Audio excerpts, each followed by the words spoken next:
So ভাই লোক finally ধুরন্ধর part two এর টিজারটা রিলিজ করে দেওয়া হয়েছে অ্যান্ড এই পার্ট টু এর টিজারের প্রথম 10 সেকেন্ড দেখেই আমার মাথায় একটাই কোশ্চেন আসলো যে এই হামজা মানে রণবীর সিং এর যে ক্যারেক্টারটা সে কি আদৌ এই মুভির হিরো, মানে আসলে কি সে হিরো?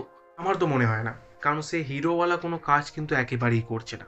বাট যাই হোক, এই টপিকটা থেকে সাইডে গিয়ে যদি আমি টিজারের কথা বলি, তো টিজারের ভেতর এই ধুরন্ধর পার্ট ওয়ানের শেষে যেসব গ্লিমসেসগুলো দেখানো হয়েছে সেগুলোকেই এই পার্ট টু এর টিজারের ভেতর দেখানো হচ্ছে। অ্যান্ড এটা লজিকও বানাচ্ছে, কারণ ভাই পার্ট ওয়ানের শেষে তারা পার্ট টু এর গ্লিমসটাই দেখায় অ্যান্ড সেই গ্লিমসটাকেই এখানে টিজারের নাম দিয়ে দেওয়া হয়েছে। মানে বেশিরভাগ শর্টই এই টিজারের ভেতর ছিল যেগুলো আমরা অলরেডি পার্ট ওয়ানের শেষে আমরা দেখে নিয়েছিলাম। আর এইখানে ধুরন্ধর পার্ট টু এর টিজারটা দেখে আমরা গল্পের একটা নতুন মোড়ও খুঁজে পাচ্ছি, যেখানে হামজা মানে রণবীর সিং এর যে ক্যারেক্টারটা সে এখন এই লাইরির নতুন ডন হয়ে গেছে, কারণ সে যেহেতু রেহমান ডাকাতের ফিল্ডিং সেট করে দিয়েছে। তো সে এখন নিজের জন্য একটা আলাদা সেপারেট দল বানিয়েছে, যে এখন ওই পুরো লাইরিটাকে নিজের কবজায় করে নিয়েছে, নিজের হাতের মুঠোয় করে নিয়েছে। আর এই হামজা বা হামজার দলের সামনে এখন আপাতত সব থেকে বড় টার্গেট বা দুশ্মন বলা যেতে পারে, সব থেকে বড় দুশ্মন হচ্ছে অর্জুন রামপালের ক্যারেক্টারটা, ওটার নাম আমার ঠিক মনে পড়ছে না, আই থিঙ্ক মেজর কিছু একটা ছিল।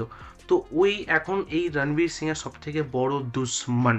ওকে, তো রণবীর সিং এবার তার ফিল্ডিং সেট করবে অ্যান্ড তারপর আসবে এই পুরো ধুরন্ধর পার্ট ওয়ান আর পার্ট টু এর সব থেকে বড় ভিলেন বড়ে সাহাব। অ্যান্ড এটা কে হতে পারে আমি তো জানি না, কারণ এই অ্যান্সারটা আমরা ডাইরেক্ট মুভিতেই পাবো। আর এই টিজারের ভেতর যখন আমরা রণবীর সিং, আর মাধবন, অর্জুন রামপাল, তারপর সঞ্জয় দত্তের দেখা পাই, সেখানে একটাই ক্যারেক্টার কিন্তু এই পার্ট টু এর টিজারের ভেতর মিসিং ছিল। ইয়েস, তুমি ঠিক গেস করেছো, আমি অক্ষয় খান্নার কথাই বলছি, মানে রেহমান ডাকাতের কথাই বলছি। অ্যান্ড তাহলে কি অক্ষয় খান্না এই পার্ট টু এর আর কোনো হিস্সা থাকবে না? একটু কাছে এসো, একটা সিক্রেট কথা বলছি। ডাইরেক্টর আদিত্য ধার, এই ধুরন্ধর মুভির ডাইরেক্টর আদিত্য ধার আমাকে হোয়াটসঅ্যাপে মেসেজ করেছিল, বললো অক্ষয় খান্নার একটা ছোট্ট সারপ্রাইজ ক্যামিও রেখেছি আমরা ধুরন্ধর পার্ট টু এর ভেতর, বাট আমি যেন এটা কাউকে না বলি, বাট তোমাদের আমি বলে দিলাম, ঠিক আছে? তো প্লিজ ভাই এই ভিডিওটা ডাইরেক্টর আদিত্য ধারকে পাঠিও না, ও আমাকে হোয়াটসঅ্যাপে ব্লক করে দেবে, ঠিক আছে?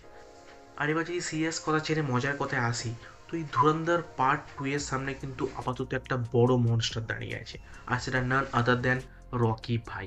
আর তুমি যদি রকি ভাইয়ের টক্সিক মুভির ইন্ট্রোডাকশন রায়ার টিজারটা দেখে থাকো, তো তুমি সেখানে নিশ্চয়ই লক্ষ্য করেছো সেখানেও বড় বড় অক্ষরে লেখা আছে 19/3/2026।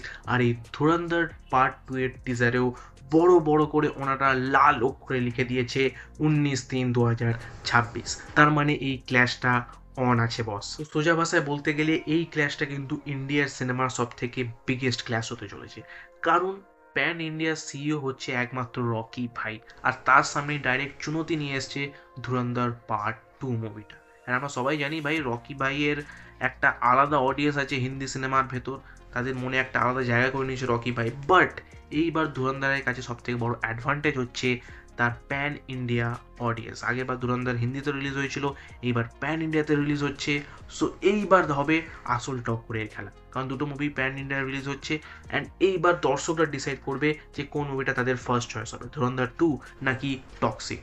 আর তোমার কি মনে হয় এই টক্সিক আর ধুরন্ধরের ক্লাসের ভেতর কোন মুভিটা প্রথম দিনেই সব থেকে বড় ওপেনিং নিতে পারে, আর কোন মুভিটা লং টার্মে খুব ভালোভাবে রান করবে? তুমি তোমার মতামত অফকোর্স কমেন্টে জানাতে পারো।